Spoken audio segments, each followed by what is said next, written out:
Ночная птица, он уже пробрался в дом, где никому не спится.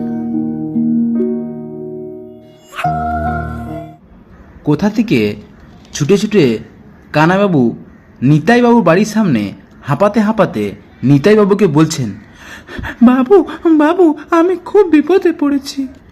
তখন নিতাইবাবু বলছেন, আরে কানাই, কি হয়েছে, এত হাঁপাচ্ছিস কেন? একটু বোঝ, আমি তোর সব কথা শুনবো। তখন কানাইবাবু বললেন, না না, আমার এত সময় নেই বাবু। তখন নিতাইবাবু একটু চমকে গিয়ে বললেন, আরে কানাই, কি হয়েছেটা কি? এত এত কেন তুই উতলা হচ্ছিস? তখন কানাইবাবু বললেন, না না বাবু, আমি খুব খুব বিপদে পড়েছি। তখন নিতাইবাবু বললেন, কি হয়েছেটা কি, একটু বলতো। তখন কানাইবাবু বলছেন, বাবু আমি খুব খুব বিপদে পড়েছি। তখন নিতাইবাবু বললেন, আরে কি হয়েছেটা কি সেটা তো বল। তখন কানাইবাবু তার সব ঘটনা নিতাইবাবুকে বললেন। কানাইবাবু তার গল্প বলছেন নিতাইবাবুকে। বাবু, আসলে এই কথাটা হচ্ছে কি, আমার বাড়ির পাশে গ্রামে এক বৃদ্ধ থাকতো। তিনি বেশ কয়েকদিন হয়ে গেল মারা গেছে, কিন্তু উনি মারা গেছেন, ওনার যে লাশটা ছিল ওই লাশটা আমাদের বাড়ির সামনে কেউ ফেলে দিয়ে গিয়েছিল, ওকে দাহ করা হয়নি। আমরা ওই পচা লাশটাকে দেখার পর ওই পাশের একটা জমিতে পুঁতে দিয়েছিলাম। ব্যাস, তার মাসখানেক পর থেকেই আমাদের বাড়ির আশেপাশে রাত 12টার পর থেকে কি জানি একটা আওয়াজ হয়। তখন নিতাইবাবু একটু ভয় পেয়ে বললেন, আরে কি বলছো কি, এসব কি ঘটনা আবার? পাশ থেকে একটা ট্রেনের আওয়াজ শোনা গেল। আসলে বিষয়টা হচ্ছে গিয়ে, নিতাইবাবুর বাড়ির পাশ দিকে একটা ট্রেনের রাস্তা গিয়েছে। ট্রেনটা হু হু হু করতে করতে দুর্গতিতে ছুটে চলল। তখন নিতাইবাবু বললেন, আরে কানাইবাবু থামলেন কেন, বলুন তারপরে কি হলো? তখন কানাইবাবু বলছেন, আসলে ব্যাপারটা ওটাই যে আমি রাত ভর ঘুমোতে পাই না। রাতের 12টার পরে একটা আওয়াজ। আওয়াজ? কিসের আওয়াজ? মানে আওয়াজটা হচ্ছে কি, কেউ যেন আমায় রাতের বেলা ডেকে আয় বাহিরে আয় বাহিরে আয়। তখন নিতাইবাবু একটু ভয় পেয়ে বললেন, কি বলছো কানাই, এত কিছু ঘটে গেল আর তুমি এখন বলছো আমায়? আসলে নিতাইবাবু, আমি আসলে এই ব্যাপারটাকে খুবই সহজ বলে মনে করেছিলাম, কিন্তু পরবর্তীকালে এতই যে বাড়াবাড়ি হয়ে যাবে আমি বুঝতে পারিনি। তখন নিতাইবাবু বললেন, তুমি ভয় পেও না, আমি ব্যাপারটা দেখছি, তুমি নিশ্চিন্তে বাড়ি যাও, আমি কাল তোমার সাথে দেখা করব। কানাইবাবু এই বলে তখন কানাইবাবু বললেন, আচ্ছা ঠিক আছে বাবু, আমি আসছি, আপনি কিন্তু অবশ্যই আসবেন, আমি খুব বিপদে আছি। তখন নিতাইবাবু বললেন, আরে তুমি যাও, নিশ্চিন্তে যাও, আমি কালই তোমার সঙ্গে দেখা করছি, কালই এর একটা ব্যবস্থা করে দেব। তখন কানাইবাবু তাকে প্রণাম জানিয়ে বিদায় দিলেন। নিতাইবাবু একটু ভেবেচিন্তে দেখল বিষয়টা খুব একটা সুবিধে দেখছেন না। তখন পাশ থেকে আবার একটা ট্রেনের আওয়াজ। ট্রেনটা আপন গতিতে ছুটে চলেছে।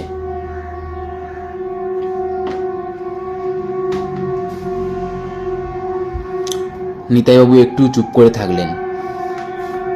তখন নিতাইবাবুর ছেলে এসে নিতাইবাবুকে বললেন, বাবা কি হয়েছে বাবা, এত টেনশন লাগছে কেন তোমায়? তখন নিতাইবাবু বললেন, আরে বাবু কিছুই না, তুই বাড়িতে যা, তখন নিতাইবাবু ছেলে বললেন, না বাবা, আমার তো মনে হচ্ছে তোমার কিছু হয়েছে, তুমি পারলে আমায় বলতে পারো। তখন নিতাই বললেন, আরে না না, ওই একটু কানাইয়ের সমস্যা। তখন নিতাইবাবু ছেলে বললেন, কানাই? কানাই কাকুর কি হয়েছে কানাই কাকুর? তখন নিতাইবাবু বললেন, আরে ছাড়, কিছুই হয়নি, তুই যা, বাড়ি যা। তখন নিতাইবাবু ছেলে বললেন, না বাবা, বলো না কি হয়েছে, আমিও শুনবা। তখন নিতাইবাবু একটু ভাবলেন, না, ছেলের বয়স কম, এখন ছেলেকে এইসব ঘটনা বলা যাবে না। তখন নিতাইবাবু একটু ছলনার ছয়ে বললেন, আরে যা, তোর মা ডাকছে, দেখ তো। তখন নিতাইবাবুর ছেলে বললেন, আচ্ছা বাবা, যাচ্ছে। নিতাইবাবুর ছেলে চলে গেল। তখন নিতাইবাবু একটু নিশ্চিন্তে বসে একা একা বাগানে ঘুরে বেড়াচ্ছে। নিতাইবাবু একটু বিষয়টা ভালো করে ভাবলেন। তখন নিতাইবাবুর মনে পড়ল তার একটা বন্ধুর কথা। আসলে তার বন্ধু ছিল একজন তান্ত্রিক।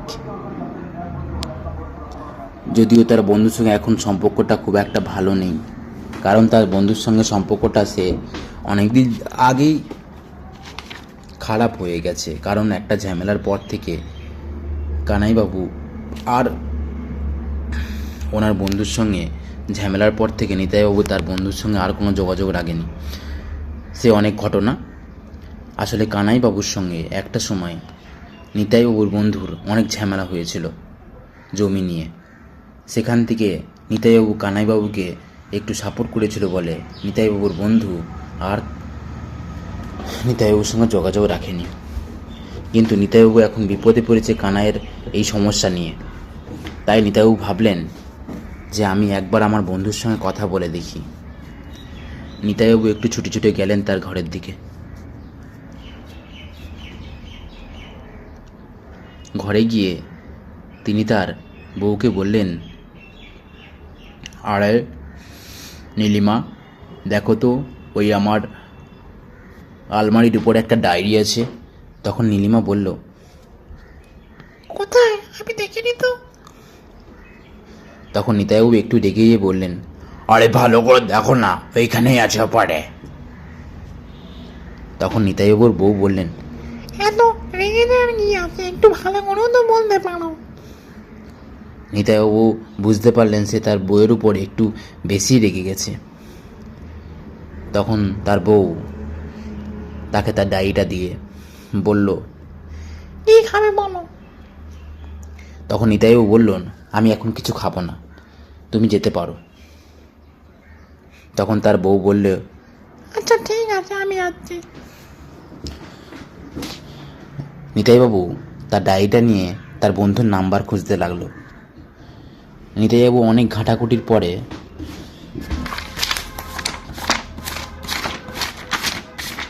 কোথায় গেল নাম্বারটা।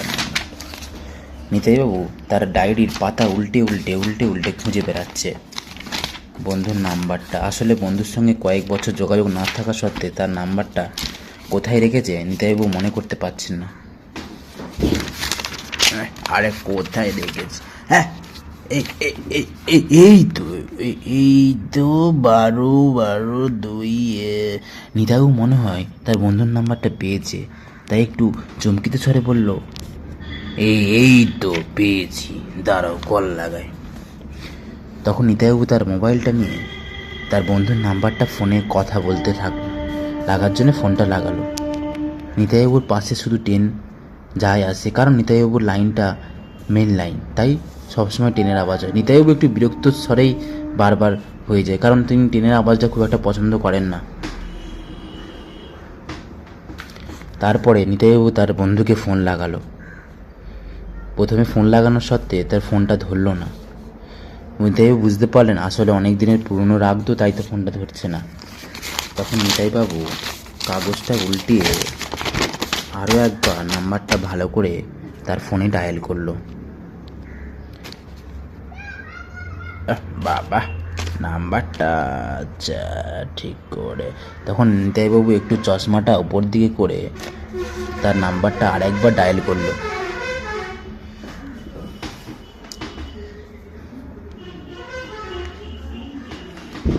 ফোনটা নিশ্চয়ই লেগে গেছে। হ্যাঁ, তুলেছে। নিতাইবাবু তখন তার বন্ধুর সঙ্গে ফোনে কথা বলতে লাগলো।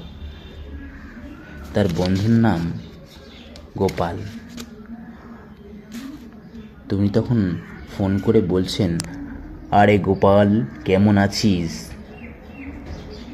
গোপাল ওই ধার থেকে চুপ করে রইল। নিতাইবাবু আবার তার ফোনে কথা বলল, আরে গোপাল, কেমন আছিস? তখন একটু গোপাল কাঁপা কাঁপা সুরে বলল, হ্যাঁ, আমি ভালো আছি। কে বলছো তুমি? আর হঠাৎ করে ভালো থাকার কথা কেন বলছো? তুমি কি আমাকে চেনো? তখন নিতাইবাবু একটু চমকে গিয়ে বললেন, আরে তুই আমায় চিনতে পারছিস না? তখন গোপাল একটু চিন্তিত সুরেই বলল, না, কে বলছো তুমি? আমি তোমায় চিনতে পারছি না। তখন নিতাইবাবু তার পরিচয় দিল, আরে আমি তোর বন্ধু নিতাই। গোপাল তখন বলল, কে নিতাই? ও আচ্ছা আচ্ছা, নিতাই বাবু, বলুন। তখন গোপাল তার বন্ধুকে চিনতে পারল। তখন নিতাই তার বন্ধুকে সব ঘটনা খুলে বলল। তখন গোপাল একটু রেগে গিয়েই বলল, আমি কানাইবাবুর কোনো হেল্প করতে পারবো না। তখন নিতাইবাবু বলল, আরে ভাই, আগে যা হয়েছে ছাড় না, একটু সাহায্য তো করতে পারিস, মানুষটা একটু বিপদে পড়েছে। তখন গোপাল একটু ঘাবড়ে গিয়েই বলল, শুধু তোমার কথা রাখার জন্য আমি কিন্তু যাচ্ছি। তখন নিতাইবাবু একটু হেসেই বললেন, আচ্ছা ঠিক আছে, কাল আসবি তো? গোপাল বলল, হ্যাঁ, আমি কাল আসছি। তখন নিতাইবাবু একটু হাত ছেড়ে বললেন, বাঁচা গেল, গোপাল থাকতে আমার আর চিন্তা নাই। নিতাইবাবু রাতের খাওয়া দাওয়া সেরে বিছানায় গিয়ে একটু শুয়ে বলল,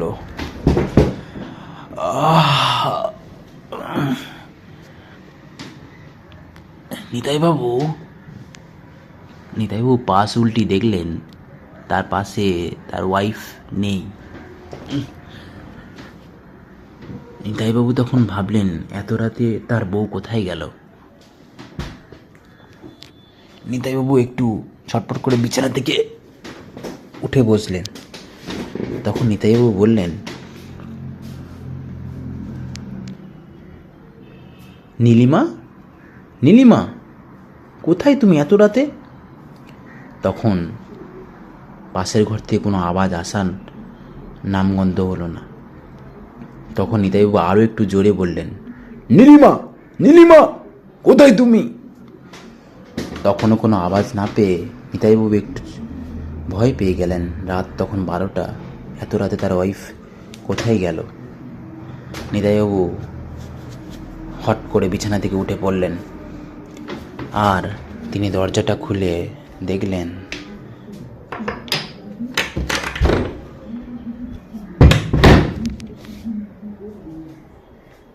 নিতাইবাবু দরজা খুলে দেখলেন যে দরজার পাশে কেউ নাই। তাই দরজা থেকে একটু বাইরের দিকে গিয়ে দেখলেন একটা বিড়াল ওই পাশ থেকে এই পাশে হলো। নিতাইবাবু তার দরজার মেন গেটটা খুলল। তখন নিতাইবাবু আর একবার চেল্লালো, নীলিমা, নীলিমা। তখনও কোনো আওয়াজ না পেয়ে নিতাইবাবু আর একবার ঘরে চলে এলো। নিতাইবাবু একটু বুদ্ধি করে তার বইয়ের ফোনটা আছে কিনা চেক করলো। দেখলেন নিতাইবাবু তার বইয়ের ফোন ওখানেই পড়ে গেছে, কিন্তু তার ওয়াইফ নেই। নিতাইবাবু একটু চিন্তিত হয়ে দেখলেন আশেপাশে কেউ নেই। নিতাইবাবু তখন তোমার ছেলেকে ডাকলো, ছেলেকে পাশের ঘর থেকে ডাকলো, ছেলের নাম ধরেই ডাকলো, রাজু, রাজু। নিতাইবাবু একটু ভাবলেন রাতটা অনেক হয়েছে, নিশ্চয়ই ছেলে ঘুমিয়ে পড়েছে। তাই নিতাইবাবু তার ছেলেকে আর ডাকলো না। নিতাইবাবু একটু বসে বসে চিন্তা করতে লাগলো। দেখলো হঠাৎ করে তার বউ বাড়ির দিকে আসছে। একটা পায়ের আওয়াজ শোনা যাচ্ছে।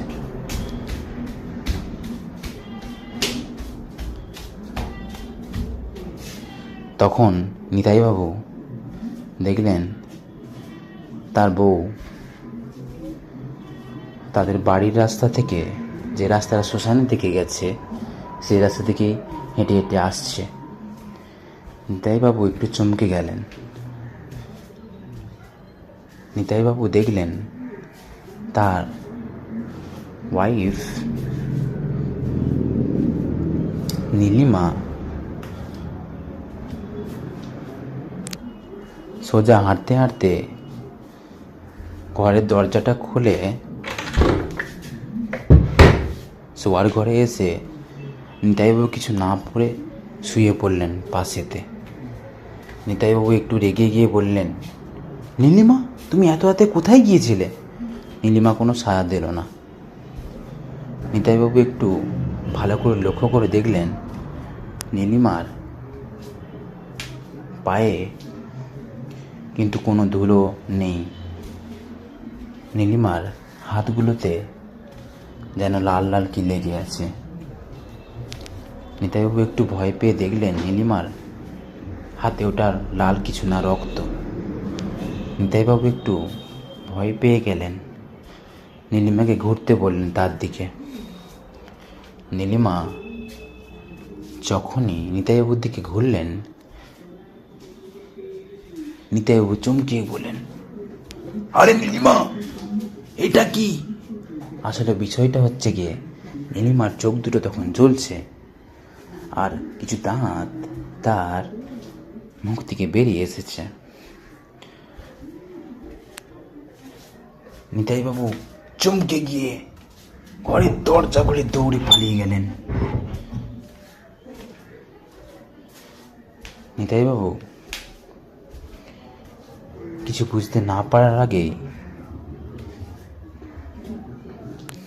ঘর থেকে পালিয়ে গেল। নিতাইবাবু রাতের 12টার সময় ঘর থেকে ছুটে ছুটে মাঠের ধারে সেই কানাইয়ের ঘরে এসে ঘড়ির দিকে তাকিয়ে দেখল তখন বাজে 12টা 5। কিন্তু আশ্চর্যের বিষয়, কানাইয়ের বাড়িতে কেউ নাই। তখন নিতাইবাবু একটু আশ্চর্য হয়ে ভাবলেন যে এত রাতে কানাই তার বাড়িতেই নাই। তখন নিতাইবাবু দেখলেন কানাই তার পাশের ঘরে রক্তমাখা অবস্থায় পড়ে আছে। নিতাইবাবু ছুটে গিয়ে কানাইকে দেখে বললেন, আরে কানাই, তোর এই অবস্থা কে করলো? তখন নিতাইবাবু সব বুঝতে পারলেন। আসলে নিতাইবাবুর বউ কানাইবাবুকে মেরে গেছে। আসলে নিতাইবাবুর বউ ওই দিন ছাদ থেকে পড়ে মারা গিয়েছিল, আর নিতাইবাবুর বউ কানাইবাবুকে এই কারণে মেরেছে। পরের গল্পটা শোনার জন্য আপনার দিকে নেক্সট এপিসোডে আমার সঙ্গে থাকতে হবে। নিতাইবাবু বউ কানাইবাবুকে কেন মেরেছিল, আর ওই দিন রাতে নিতাইবাবুর বউ কিভাবে ছাদ থেকে পড়ে মারা গিয়েছিল, পুরো ঘটনা জানতে হলে আপনাকে আমার সঙ্গে থাকতে হবে নেক্সট ভিডিওয়। ধন্যবাদ নেবেন। নমস্কার।